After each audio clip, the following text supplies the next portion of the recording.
Hi, this is Zachary and Elizabeth, and thanks for tuning in to Simply Enough. If you're liking our podcast, we'd love it if you'd share with your friends and family. And then rate and review to raise our visibility and spread the message of enoughness. We love you, and remember, you are simply enough. Just as you are. Period.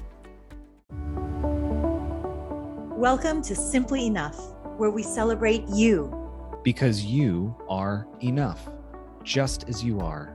Period. We're a little goofy today. Just putting that out there. Just a little. We have a great topic today, and it's a word, and that word conjures so much for the two of us, and it's so special to the two of us that I know that's going to come through in what we talk about today. Literally just the word, like, I know. Okay, game on. I think it's going to be a fun episode to listen to when it's all said and done. Love it. Hello and welcome to Simply Enough. I'm Mr. Zachary Leonard. And I'm Dr. Elizabeth Ignacio. Hi, everybody. Hi, everybody. We're a little goofy today. Just putting that out there. Just a little. We have a great topic today, and one that connects with our previous episode.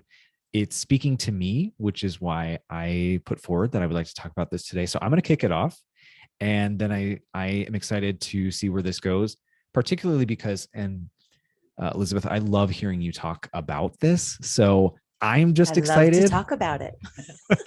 I'm excited to be like a little bit of a listener at the same time that I'm also a host of the podcast. Cause like I said, it's a word, and that word conjures so much for the two of us. And it's so special to the two of us that I know that's going to come through in what we talk about today. And then I get to watch you and listen to you talk about it. So it's a double gift. So our theme is joy. Yay! Yay, joy. Right? Which literally just the word, like, I know. Okay, game on. Joy. Love it. Sorry, interrupting. Go ahead. Why? No, it will be a joyful, episode today because, and we'll get into this later, but when we think about joy as really being the moment when you're in alignment, and you talk about this so well, I can't wait for that part of it. The fact that we are talking about joy, and joy means so much to the two of us, we cannot help but radiate this joyfulness, this excitement, this energy as we're talking about it. So, all the planets are aligned here. I think it's going to be a fun episode to listen to when it's all said and done. And because it's such a juicy word and concept that I know it's going to have legs in many more conversations, season 1, 2, 3, 10, the book, whatever is down the road for us. Yes. Declare it. It's out there. But really the reason why I feel so pulled to bring up joy now, when I was looking back at episode 3, when we were talking about relationships, I was thinking about the idea that, and with external labels and relationships, the idea that when you find alignment, when you are in your flow, like you are truly in a place of happiness, and you beautifully and eloquently delineated between happiness and joy, right? And so I'm like, okay, we got to dig in there a little bit. In addition, I was writing something today, and one of the questions that I was responding to said, what impact do you hope to have, right? And I thought, well, that's a really kind of odd question. Because I don't really see it that way. I don't see it from the perspective of myself and like self-serving. It's more, I feel called to do for others. And in and of itself, that work to me is impact enough. So I was thinking about what we talk about with success and achievements and how that's not really what I was pursuing. And so I just wrote, I said, if I'm doing my job and doing it well and serving others, that's all the impact that I need. And to quote Mihai Csikszentmihalyi, who wrote this amazing book about flow, when you find your flow, that's really when you are at your most joyful, you find happiness. And that came up, and I'm like, oh my God, we just talked about this. And then from the perspective of education, schools that I've worked at where joy is such a prominent feeling, like you walk into the school and you just feel it. The kids are there and they're pinging and the adults are pinging, and there's just, it's like the air is saturated in joy. And then there are schools that I've been at, both, visiting and whatnot, where you have to dig a little bit more to find it. So as an educator, I think this is a great topic. As a person who is finding his place professionally, I find it particularly relevant. And then given what we talk about with simply enough, and if you really do come to a point where you recognize that you are simply enough, just as you are, we got to talk about joy. We got to get into it. So let's do it. Let's do it. Go.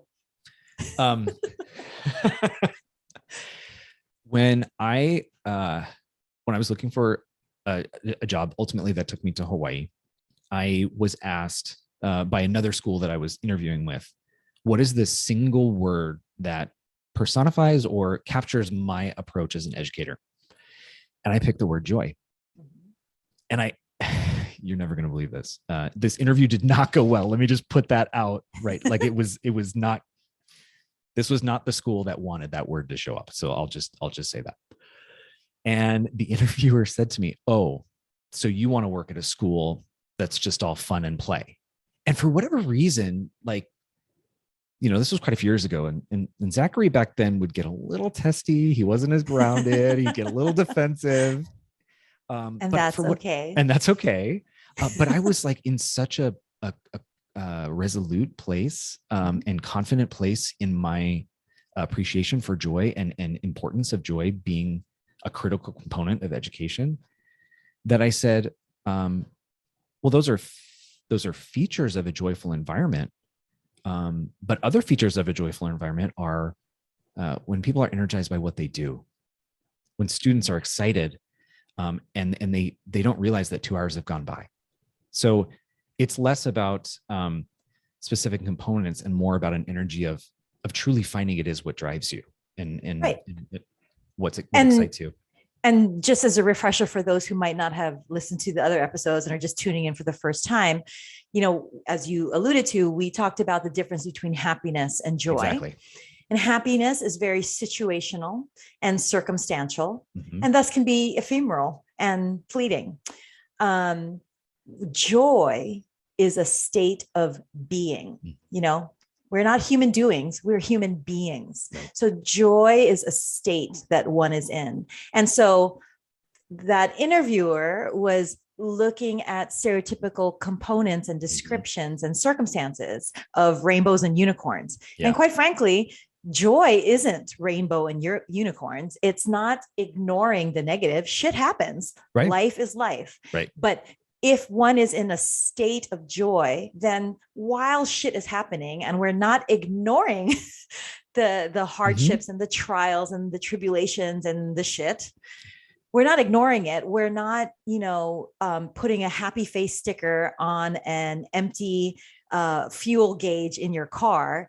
It's not ignoring it, but it is the state of joy, the state of being can sustain you as one goes through the predictable and unpredictable, difficult situations. So it's not rainbows and unicorns, and it's not like, recess and play all the time. Right. It's very different from happiness. Exactly. Sorry. No. And we also talked about the difference between kindness or being kind and being nice.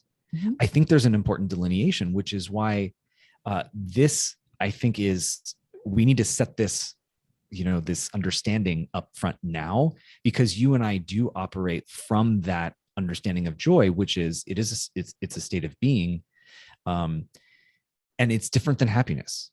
Mm-hmm. So it is a little heady and it is a little cerebral, but it also is for us very soulful and exactly. very spiritual as well. Exactly. So the interview did not go well. They saw me as puppies and unicorns and rainbows, and that's okay. That's okay. That wasn't. What do you say? Rejection is just redirection. Redirection is redirection, right? Yeah. So obviously, it was not a good fit for me. Mm-hmm. Well, again, you didn't belong there. And if you were to take a job there, or they were to offer you a job and you took it, then that would be you shape shifting to fit in. Right. But where we find ourselves in most flow, and when we are in the flow or in the zone, what many people, athletes, for example, know that terminology, when you're in the zone or when you're in the flow, that's where you could be working very hard, but you're not efforting. Mm-hmm. That's where it becomes in a state of ease. Not that it's easy, but you're in a state of ease because it's just what you are meant to do, because it's who you are. And so you are aligned with, your divine within. But anyway, we're getting way spiritual right now, but that's what I love to do. I don't know how you can talk about joy without getting into that. I mean, if we really do assert, and I think it's true, so I say that we can assert that when you are in alignment with your purpose, who you are meant to be, and you find joy, I think that's where you do find your spiritual center. Right. Whatever that spiritual center is. So I don't know how we can talk about joy without talking about some form of spirituality or higher purpose or higher call or whatnot. Mm-hmm. So yay. Yay. That's all I think of whenever I see or hear the word joy is yay. Like it's just so uplifting. Well, say a little bit more then. So it's okay. So a few things, if I may. So this is coming on the heels of relationships. Yes. And one of the biggest themes of the most previous episode about relationships and being simply enough, period, is not looking for somebody else to complete you, or this sense of I'm incomplete, but once I'm in a relationship, that person's going to complete me. And instead it's 1 + 1 = 3. So two whole people come together. And if it's a synergistic relationship, then the whole is better than the sum of its parts. Mm-hmm. Right. Mm-hmm. And, it reminded me, which I was unable to throw into the podcast, but it reminded me of the story of the Magic Kitchen. Are you familiar with the Magic Kitchen and no. Don Miguel Ruiz? So Don Miguel Ruiz was actually a physician, but felt called to do and say more. And so he actually is a very celebrated author now. And his most known work is called The 4 Agreements. Oh, yes. So that's Don Miguel Ruiz. Okay. But he had a follow-up. I shouldn't say follow-up. It's not like it was a sequel or anything, but a different book that he wrote. There is a collection of stories, and one of them was the Magic Kitchen. And the story goes that there's a woman, and the woman has a magic kitchen, and the Magic Kitchen is fully stocked with anything and everything. And so great. Fully stocked. Yeah. Trust me, I'm a foodie. So I'm like, I can get into this story. Yeah. So it's fully stocked. And not only is it fully stocked, so she is so satisfied, but it is so abundant. Rather than scarcity mindset, there's abundance. So it's so abundant that it was very easy for her to share her food and share the bounty from her Magic Kitchen. And meanwhile, there's a knock on the door, and a gentleman comes and says, I have this food for you. I don't remember the food. Let's call it a pizza. I have this fantastic pizza for you. Look at it. It's incredible. It's amazing. And I will give you this pizza, but you do have to follow my conditions. And the woman is like, no, thank you. I have an abundant Magic Kitchen. So no matter how wonderful this pizza may appear, I'm good. Thank you though, but I'm good. And close the door. And gentleman went away. Switch stories. Woman has a kitchen. There's nothing inside. She's starving. She doesn't have enough. She certainly doesn't feel that she has enough. Knock on the door.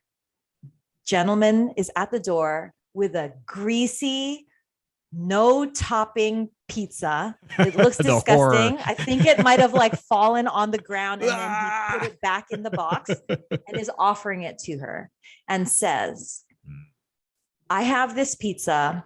You're well, he doesn't even say you're starving. He just says, I have this pizza. I will give you a slice of this pizza, but you have to follow my conditions and do what I ask. And she was so starving that she said, I will take that pizza. I'm so grateful for your pizza, your slice of pizza. It wasn't even the whole pizza pie. I'm so grateful for your slice of pizza because I'm starving and I don't have enough. And I'm very aware and feel that I don't have enough. And so thank you. I will do anything that you say for your slice of pizza. And as time goes on, this gentleman would keep offering the pizza slice, a different pizza slice, but the slice kept getting smaller and it was more intermittent. And she would became even more nervous, like, well, is he going to give me a slice today? I'm starving and I need his slice. Is he going to give it to me today? Okay, well, I'll be on my best behavior. And I didn't deserve. So now he's going to withhold this slice of pizza. And then it even morphs to, oh my gosh, is he going to give my slice of pizza to somebody else? Then I better try harder and work harder.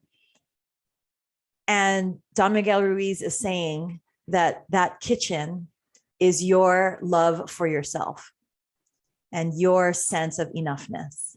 And when you come from a place of abundance and are well aware of all that you're worth and all that you have, and your kitchen is so abundant, you even can give to others, then somebody coming to you, even with a good looking pizza, is not going to be appealing to you if it's conditional. But if you are starving, if you feel that you are lacking or that that love within yourself is scarce, and then you're going to be willing to work hard and do anything and be in this scarcity mindset and accept. And you get what you accept. You accept this slimy pizza slice from time to time. And then it's so conditional that you even become scared of not having it. And then you become even scared that it's going to go elsewhere. Yet you've groveled for the slice of pizza. That's the difference in terms of feeling complete and whole and coming from a place of self-love, and then being able to accept or deflect somebody else's pizza, if you will. Long story, but I just think that it was such a great visual of this feeling of enoughness and the feeling of stock your own kitchen, and then you can overflow to others, and then you won't be begging for or grateful for conditional slices of pizza, conditional breadcrumbs, when really you deserve the whole loaf or the whole bakery or the whole pizzeria, right? Okay, what does that have to do with joy? So same thing in terms of joy as a state of being. It really comes from a place of self-love and not being self-centered, but a centered self. You are grounded. You know who you are. And it's okay if you can't even describe it or define who you are. That's like some heady topic. It's a feeling. I can't quite name who I am, but I know I am who I am when I feel this place, this state of being, of joy, because that's where I feel most alive and most authentic.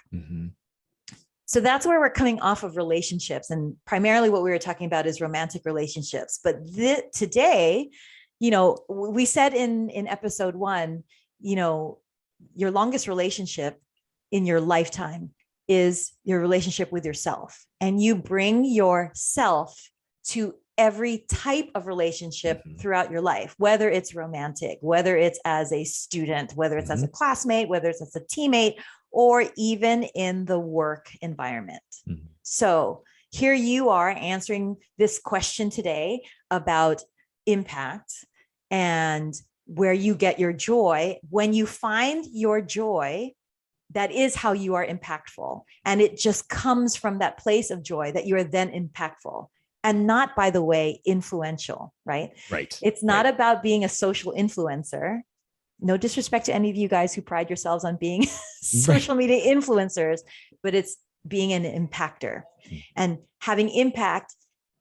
The easiest way to have impact is when you are yourself and your sense of self. So that's that question that you had. And then the question you had relative to that interview years ago, right? So again, that's joy in your career or in your workplace.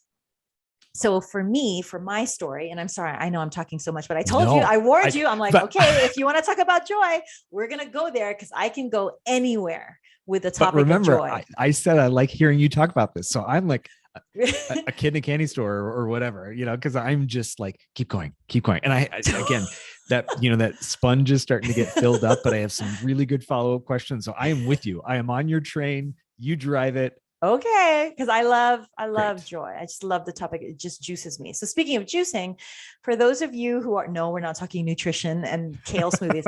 Speaking of juicing.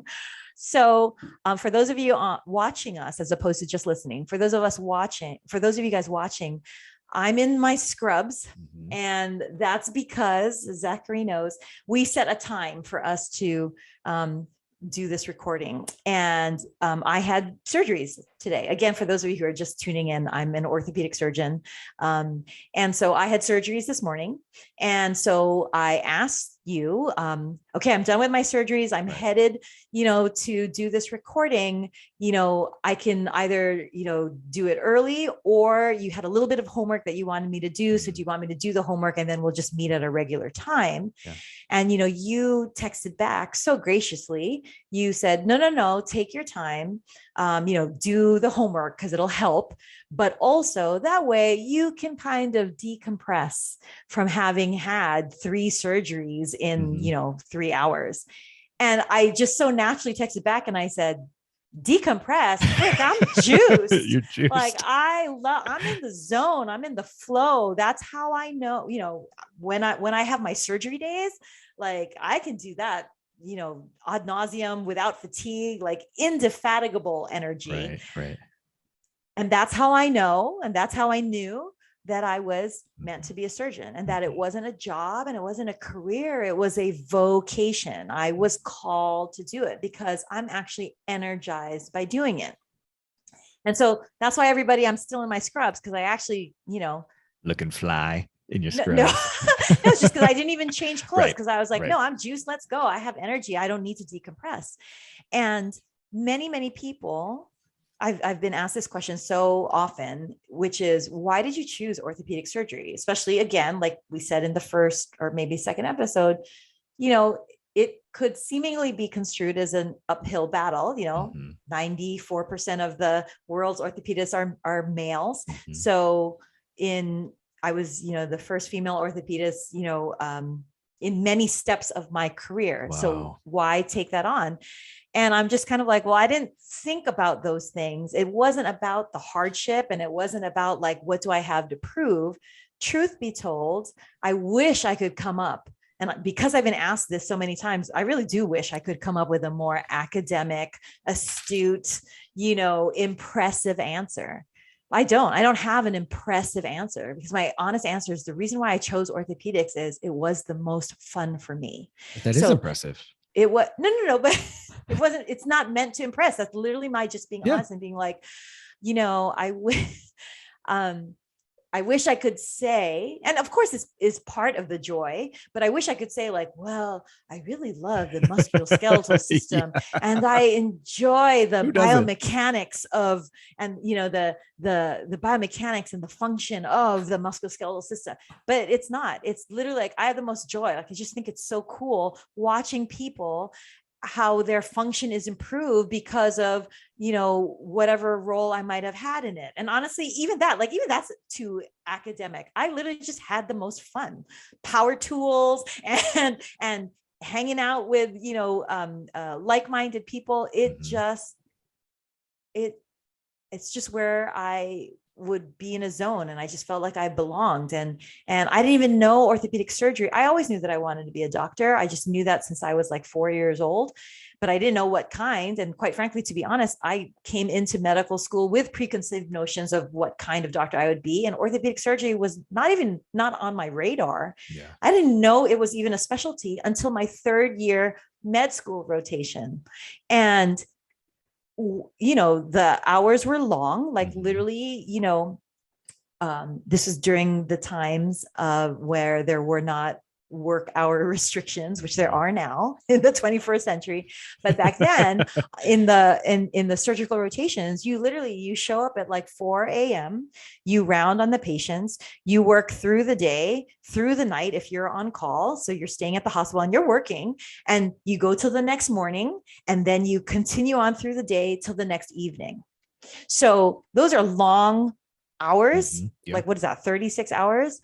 And they went quickly like that for me. Whereas other rotations, which were, more like 9 a.m. to 3 p.m. kind of rotations, those felt like forever for me. No disrespect to those specialties. Thank God, different strokes for different folks. And I have respect for all specialties, but what resonated with me, and where like the minutes just flew and I was just in a state of joy, that's where it wasn't effort and it wasn't hard work. It wasn't easy work, but it wasn't hard work. And I didn't focus on the difficulty, and I didn't focus on the struggle, and I didn't focus on sacrifice. It was joy. I'm juiced.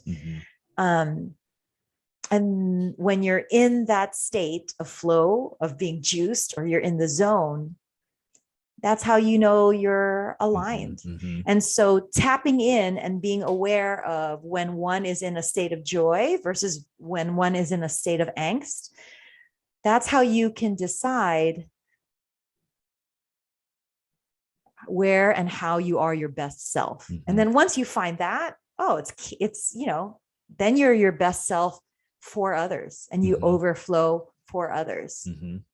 And you can serve others, but you're serving others by overflowing rather than serving others by emptying yourself, and you're coming from a place of love as opposed to coming from a place of fear. Oh, I'm afraid I might lose him. I'm afraid I might lose her. I'm afraid I might lose this relationship, and that's also how, from a place of self-love, you can set boundaries and protect that place of joy for you.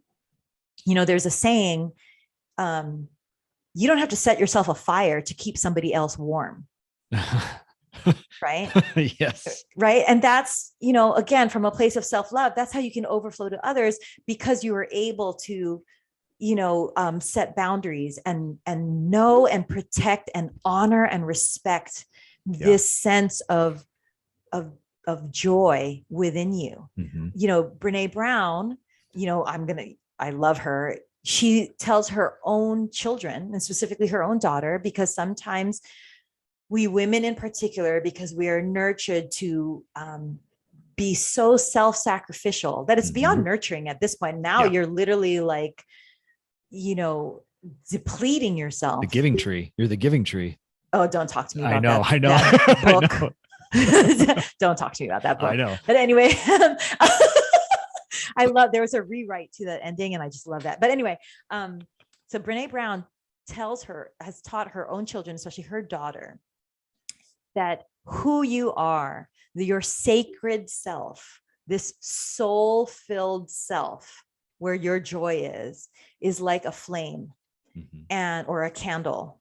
And what you do is you surround yourself, of course, have to be mindful and protect and honor and respect your candle, but also surround yourself and choose people who also want to, for you, protect and honor that candle and not let that candle be blown out.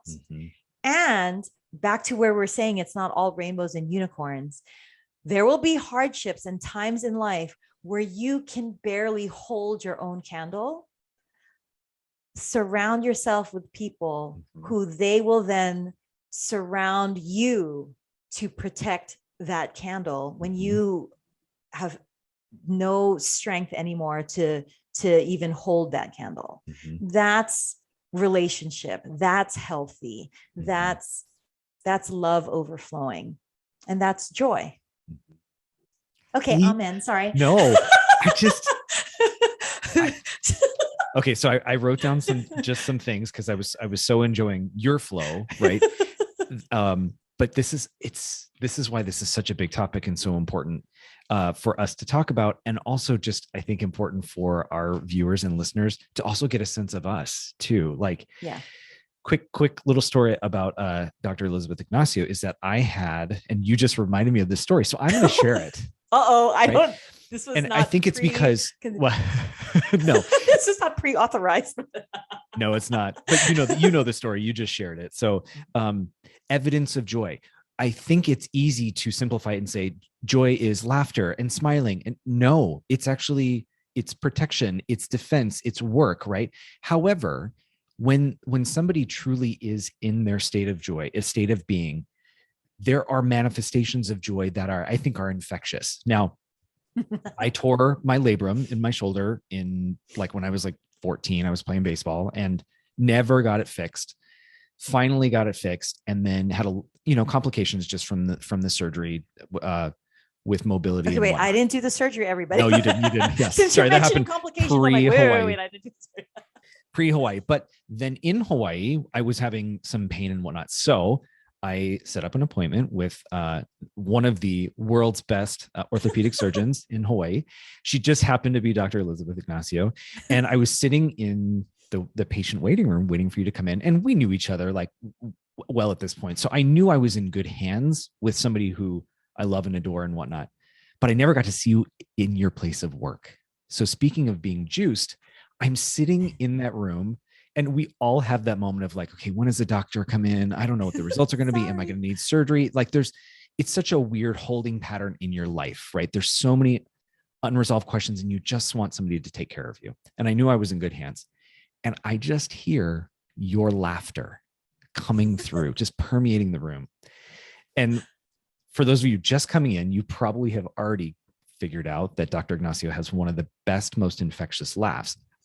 But that, I think, is a symptom of somebody who's really in her element.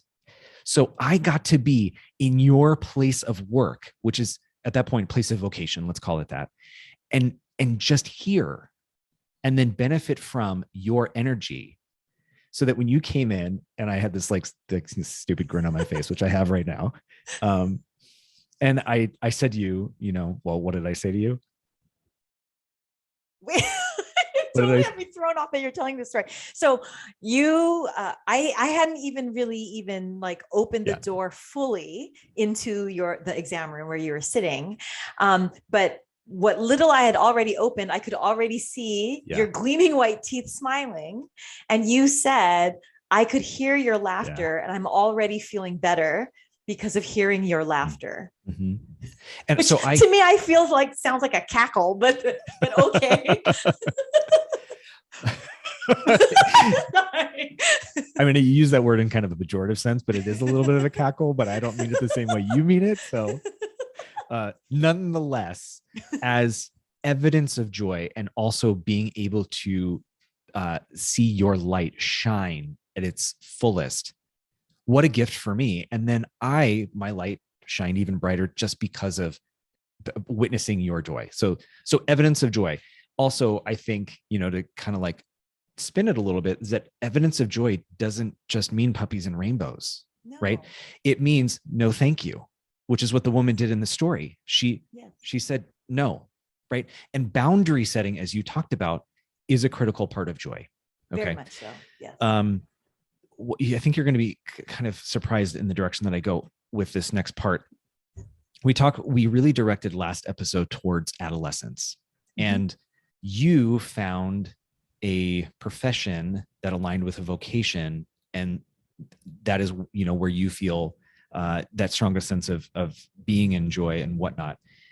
There are many out there whose parents, let's say, or society imposes a career path on them that they feel they have to move towards. And so there's a little bit And I've experienced this where a little bit of privilege, because my parents said to me, go be whatever you want. Mm-hmm. You want to be an actor? Fine. You want to, be a dentist? Fine. You want to be a chef? Like, my parents really put no expectations on me. And that's privilege for me.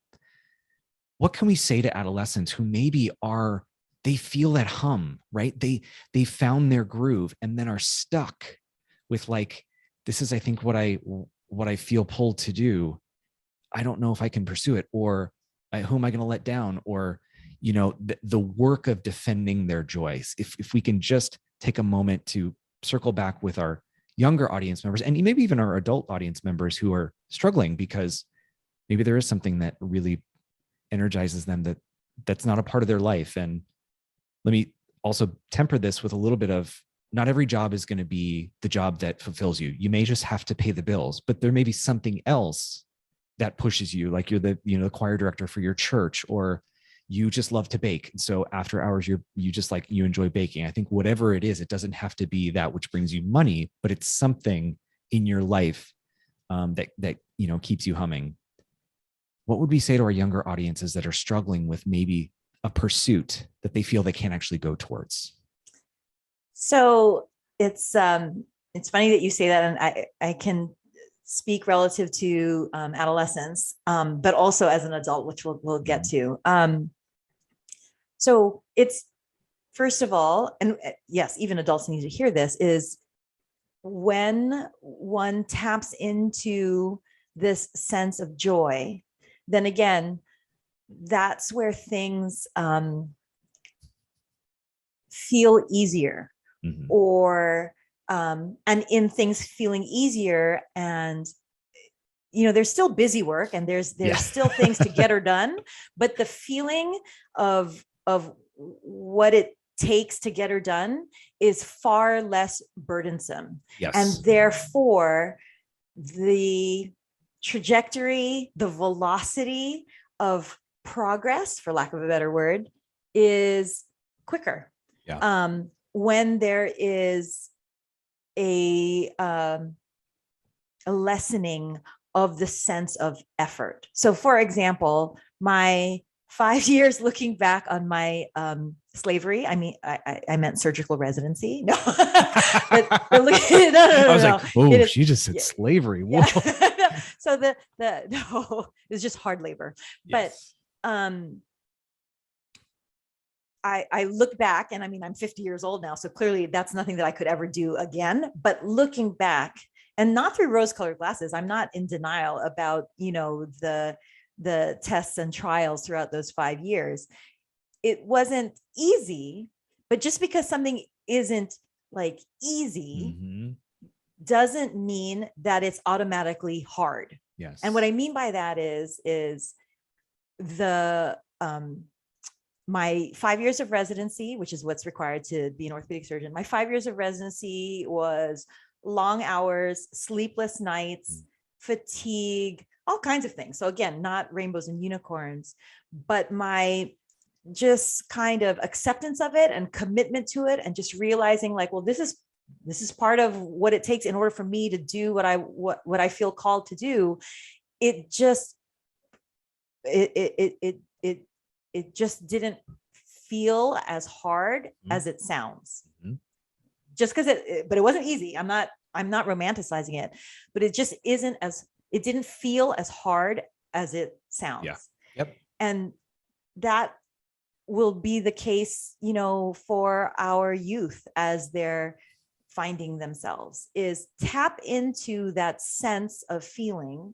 And when you find that, you will likely find that not only will things feel not as hard, or if they are on paper or by description as hard, you're still willing to do it. And therefore it's not an effort. And that's where we talk about, in terms of joy, being pulled by something because you're called by it, versus being pushed into something. Inspired as opposed to motivated. Willpower versus, again, being pulled. So that's what I, invite our youth as well as adults to consider. It's sorry, a lot of editing because I can talk about this so much. No So editing. we talked about, I have one of my besties, love her to death. And she's going to kill me because as soon as she hears me tell this story, she's going to know it's her. But I love it. I love you. And anyway, so she and her husband are uber athletes, very successful also in their careers, by the way, but also in addition to their careers, part of their identity, which we'll talk about parts of identity and joy also, but part of their identity is also how they're incredible athletes. And of course, no surprise, their kids are incredible athletes. And it was clear early on how one of their older child was an incredible athlete. And that was, like I said, clear early on. And so, of course, this child, I'm trying to keep this generic because she's going to get so mad at me. I'll just let her know that I mentioned it without mentioning it. But anyway, so this child, did all of the right stuff on the right path relative to club sports and the off hours training and the extra strength and conditioning and all this kind of stuff, and was doing well. Interestingly, though, in lower school, in or as we call it, but in elementary, there was also an opportunity to do something in performing arts. Not only opportunity, it was actually like mandated that you have to choose some sort of performing arts, which is wonderful. I wish, anybody listening, more schools need creative and performing arts because it matters. Yes. But anyway, so it introduced a particular musical instrument. And interestingly, the teacher of said class recognized the potential. I don't even know if there was even talent yet to be recognized. I don't know, but definitely at least potential. And so kudos to this teacher. Teachers, you have so much influence on people's lives. I know you know that, but okay. So kudos to this teacher. Kudos to this teacher who then spoke to my friend and her husband and said, your child really shows potential, maybe even use the word talent. And so I'd really like to single your child out and direct your child towards this particular instrument. And initially, the parents are like, oh, that's so nice. Thank you for the flattery, but not really keen. And then of course the key phrase of, and because of this particular instrument, your child could get college scholarships because of it, right? So then they're like, okay, game on. So, they're like, okay, go ahead and pursue that. But still, that was almost still like a side gig and still the focus. And I mean, who can blame them? That's what the parents are familiar with. That was still like the framework by which they were gauging, success. So fast forward a couple of years later, and this child wasn't digging athletics as much, still, athletically, physically gifted. But interestingly, because this child was not as into it and not digging it as much, the medals and the awards and the places, were a little falling by the wayside. As was, of course, this child's commitment and drive and desire. And so it required motivation and it required pushing for this child to continue. And meanwhile, though, this same very child was soaking up, asking, requesting, and even on this child's own volition and desire, practicing on this instrument without having to be told to do so. And my bestie was so kind of frustrated and disheartened, thinking, but my child could be so good in athletics. And I said, well, why is it so important to have your child continue in athletics? I mean, no question, the child is very physically gifted, but like, why the push? And my bestie was so cute and she got very serious. And she's like, because we want to teach our children not to quit, to be dedicated, to foster their gifts, and never give up and see things through to the end. And I said, okay, so consider this. Isn't your child doing that? It's just in the realm of music and not in athletics. And, she's so thoughtful and she's so kind and she's so gracious to allow me to talk ad nauseum, but she let that sink in. And let me tell you, her child is flourishing with the instrument and still engaging in athletics, but because there's no pressure, there is no outcome-oriented, result-oriented measure of the worth of participating. Actually, this child is doing both, right? But it's very clear where the gift and where the joy, and quite frankly, for lack of a better word, where the success is lying. Is in music. So that was a long story. Forgive me, but that's again where one finds joy. Interestingly, many people feel like, okay, I'm going to pursue success. And if I pursue success, then I'm going to have happiness. And then fine, semantics, we'll change the word to joy. Right. If I pursue success, then I'm going to have joy.